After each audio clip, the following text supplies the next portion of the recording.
ben güneşim. Bütün dünyaya ışık, istilik ve sevinç qatıram.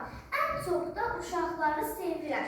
Çünkü onların gülüşü benim ışığımdan daha parlaqdır. Salam uşaqlar, mən hüquq mələyi.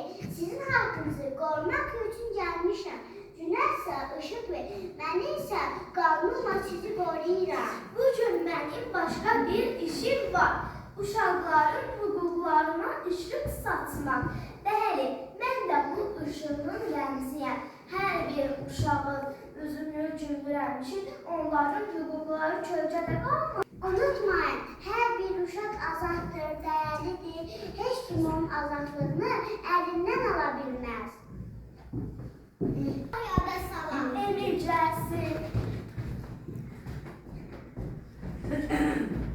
Uşaqlar bizim gələcəyimizdir, sabahımızdır.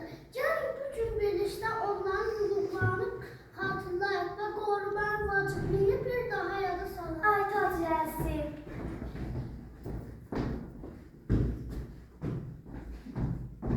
Uşaqlar, bilirsinizmi? BMT 1989-cu ildə Uşaq Hüquqları Konvensiyasını qəbul edib. O vaxtda bütün uşaqların hüquqları yazılı şəkildə qorunur və Azərbaycanda nə vaxt bəs olunub? Mən bilirəm. Azərbaycan 1992-ci ildə Uşaq Hüquqları Konvensiyasına qoşulub. Yəni ölkəmiz uşaqları qoruyur.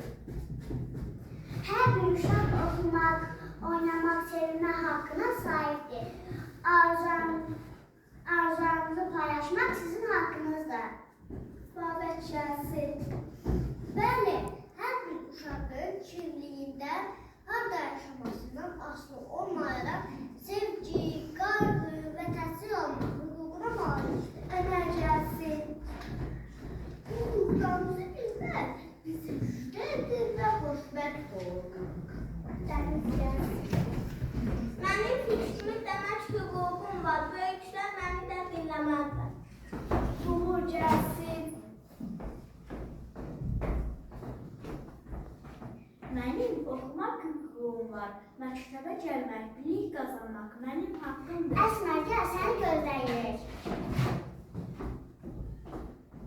Mənim sevilmək, müdafiə olmaq hüququm var. Kimsə məni incitməsin. Yunus gəlsin.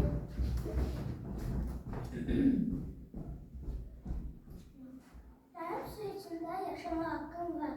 Hər bir uşaq qorxmasın, ağlamasın. Müharibə olmasın. Göyün üzü həmişə aydın olsun. Rauf gəlsin. Mənim oyun oynamaq hüququm var. Oyun uşaqların sevincidir. Əli gəlsin.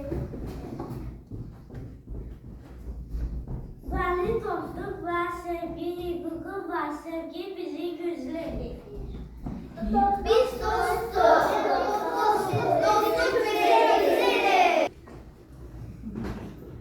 Gəlsin. Mənim sağlam böyümək hüququm var. Təmiz hava, sağlam qida mənim haqqımdır. Gülmaya gəlsin.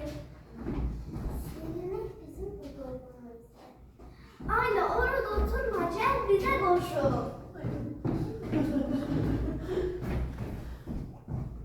Uşaqlar güləndə dünya gözəlləşir. Elə dünya quraq ki, heç bir uşaq qorxmasın, heç bir uşaq ağlamasın. Bütün uşaqlar xoşbəxt olsun. Mən sizə qanat verə bilmirəm, amma hüquqlarınızla sizi qoruyub xoşbəxt edə bilərəm. Kiminsə sizə qarşı haqsızlıq etdiyini görsəniz, böyüklərə, valideynlərə, müəllimlərinizə xəbər edin. Sizin hər gülüşünüz bir ışıq şüasıdır. Dünya sizə baxanda gülümsəyir.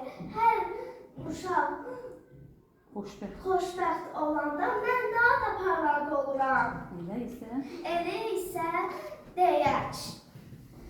Bir uşaq